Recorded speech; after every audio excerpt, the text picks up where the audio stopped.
Ya, pertanyaannya mengapa harga BBM ini terus naik padahal Indonesia juga menjadi penghasil minyak mentah? Apakah eksplorasi minyak yang dilakukan kurang besar atau tidak lagi ditemukan sumur-sumur baru? Untuk membahasnya telah bergabung ekonom UGM yang juga mantan Ketua Dewan Pertimbangan Presiden, Ibu Sri Adiningsih. Selamat sore, Ibu. Selamat sore Mbak Agita. Ya, nanti hadir pula peneliti Political Economy and Policy Studies, Antoni Budiawan, namun kami masih menunggu untuk bergabung bersama kita. Saya awali langsung ke Ibu Sri. Bu, kita lihat pengumuman penyesuaian harga BBM ini kan sudah 1 hari ya, tapi tentu terlihat dampaknya di masyarakat. Sempat mungkin dilihat ya, ada panic buying, antrian yang mengular di SPBU, namun hari ini tampaknya cukup sepi, bahkan di pasar-pasar juga tidak terlihat. Apakah ini daya beli yang menurun atau analisa Bu Sri ini seperti apa?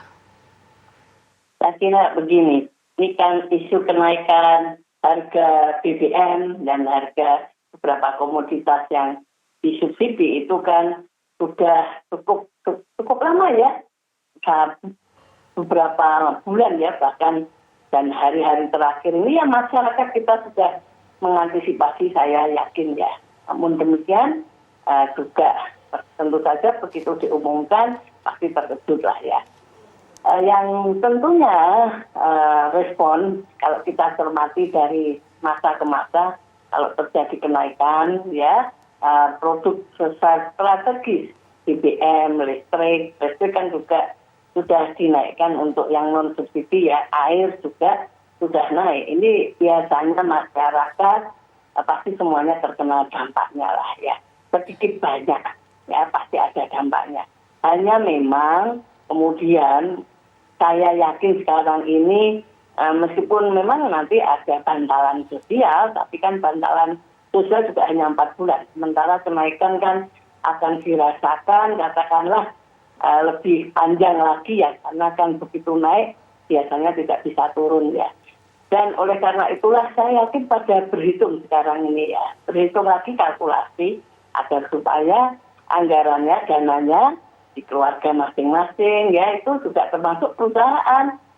Saya percaya itu mereka juga berhitung lagi apakah katakanlah perlu menaikkan harga, dan juga tentunya kalau keluarga apakah kemudian pengeluaran perlu dilakukan penyesuaian ya, karena kan ya penyesuaian harga di pemerintah juga sama, di keluarga juga kita semuanya harus melakukan penyesuaian. Misalkan seperti katakanlah kalau dan di Indonesia kan banyak kan masyarakat menengah ke bawah ya, itu mungkin juga kualitas makanan, kualitas yang biasa dikonsumsi diturunkan ataupun dikurangi. Nah saat ini saya kira itu yang cenderung dilakukan. Kalau kita tinggal di Jogja, saya tadi lihat ya jalan-jalan gitu, pom bensin di Jogja nggak ramai sih ya.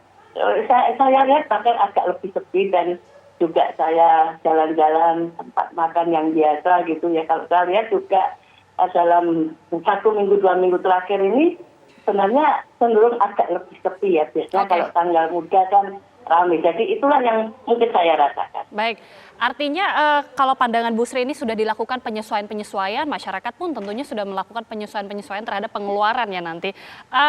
Pak Antoni Budiawan sudah bergabung bersama kami. Selamat sore. Selamat sore. Ya Pak Antoni, ini mungkin pertanyaan yang sama kepada Bu Sri. Kalau kita lihat kan sehari setelah pengumuman penyesuaian harga BBM, ada berbagai fenomena yang terjadi di masyarakat. Sempat terjadi panic buying, namun kemudian kalau hari ini bahkan cenderung sepi gitu. Pak Antoni mungkin melihat seperti apa prediksinya ke depan, terutama khususnya yang terjadi di masyarakat. Apakah mungkin ada penurunan daya beli atau seperti apa? Iya, kenaikan BBM ini pasti akan mempengaruhi daya beli. Itu pertama adalah secara langsung, yaitu yang mengkonsumsi BBM itu sendiri. Dan kedua adalah tentu saja akan terakumulasi di kenaikan harga, yaitu inflasi. Jadi jelas bahwa ini akan mempengaruhi daya beli. Oke, Pak, kalau Pak Antoni sendiri, apakah punya hitung-hitungan terkait dengan berapa persen kenaikan nantinya harga bahan pokok dengan penyesuaian harga BBM ini, Pak Antoni? Ya, kenaikan harga BBM ini sungguh besar sekali ya, sekitar 30% lebih ya.